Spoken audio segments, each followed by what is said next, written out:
Hey there, my name's Brian. Welcome. So glad to have you here.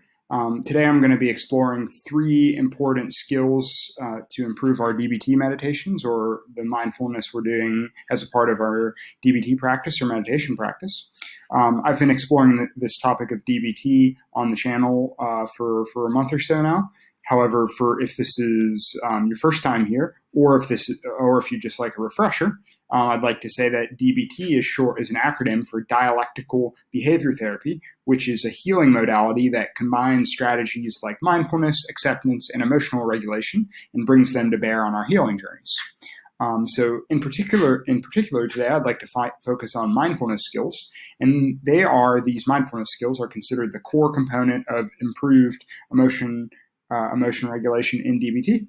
Now, I'd like to just do another refresher before we get into the skills about what do we mean by mindfulness, because it's a term you probably have heard of, and it's very, very interesting to me to think about what are we pointing at when we use this term.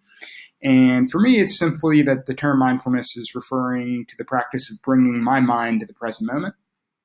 Another way I could put this is it's a technique that I use to kind of recognize, like, hey, my mind is really caught up in thinking right now, whether it's about the past or the future, or if it's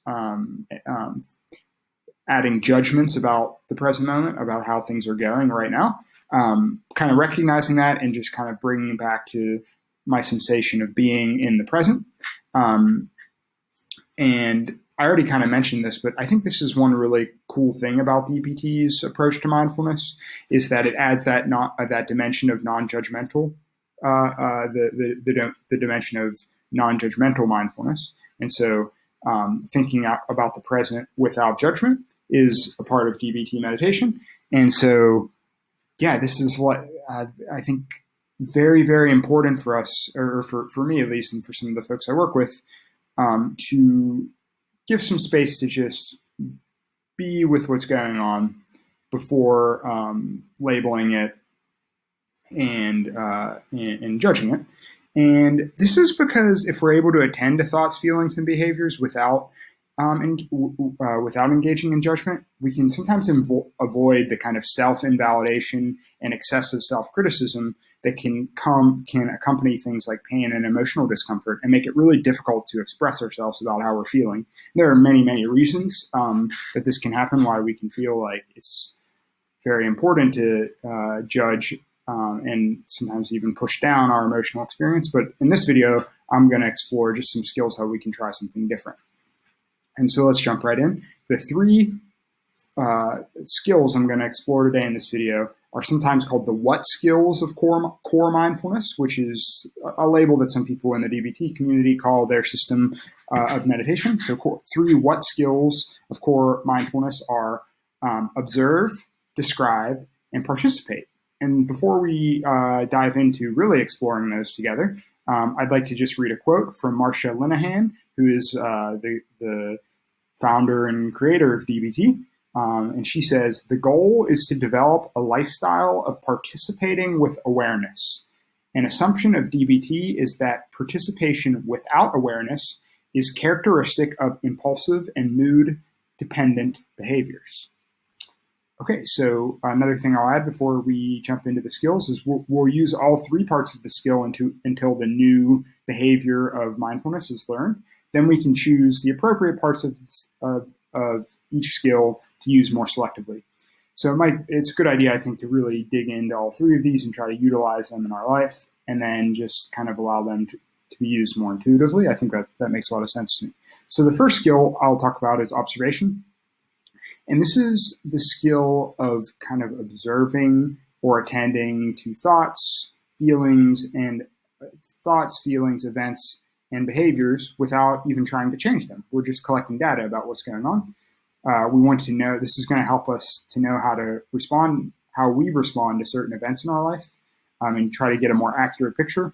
After we get a lot of insight and awareness through observation, we then want to shift to the second skill, which is the second what skill of core mindfulness, which is description. So we started with observation, and now the second skill is description. And as I said, describing is the second what skill of core mindfulness. And the more accurately and richly we can describe our experience, the more empathy and self-control we can access. And that's kind of an assumption of this core mindfulness model, is if we can actually get the full picture, we might be able to take a breath and respond and not react, whether it's to another person or with our own internal experience. And they say here that, in DBT, that it's important, sometimes it can be important to separate experience from reality and understand that our feelings and thoughts are valid and important, but we can also reflect on them and they can change. For example, I've felt many times in my life that people who really cared about me didn't care about me. And I've come to learn that they do really, really care about me, and there's just something important and valid going on in my emotional experience around self-acceptance and my comfort with intimacy that I really had to look at and heal some wounds that I had. And so it was really important for me to describe, hey, I really feel unloved, but actually there's a lot going on from my partner who loves me very much, that I can say, no, she does love me, and I believe that now.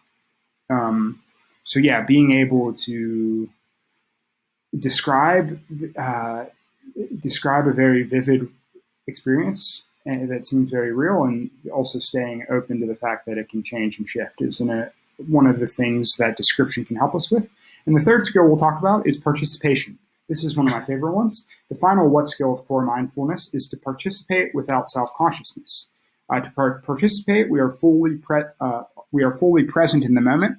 We try to become more present and alive in each moment of our lives. Right now, I'm trying to learn an instrument called the harmonium, which is like a pump organ. And this participation is something I'm really trying to live, to play and enjoy the sounds, and to not be so caught up in being good at it or what will happen when I'm good at it, but actually just participate in the experience of playing, which I'm going to go do right after this. And so with that said, if you're liking this kind of content, if you got any benefit out of it, there's two things I want to ask you. First, if you could like and subscribe like this video and subscribe to the channel, that would be awesome. That helps me know what kind of content you're liking. It also can help spread this to others who could use this material themselves. Also, we have a Facebook group where we have peer-to-peer mutual aid groups that meet and discuss twice a week and discuss this kind of material in a group, which is a very nourishing, beautiful experience. So if you want to be a part of that, please do join the group. Thanks so much for being here. I hope you have you're doing well in the time and place you find this video, and I'll see you next time.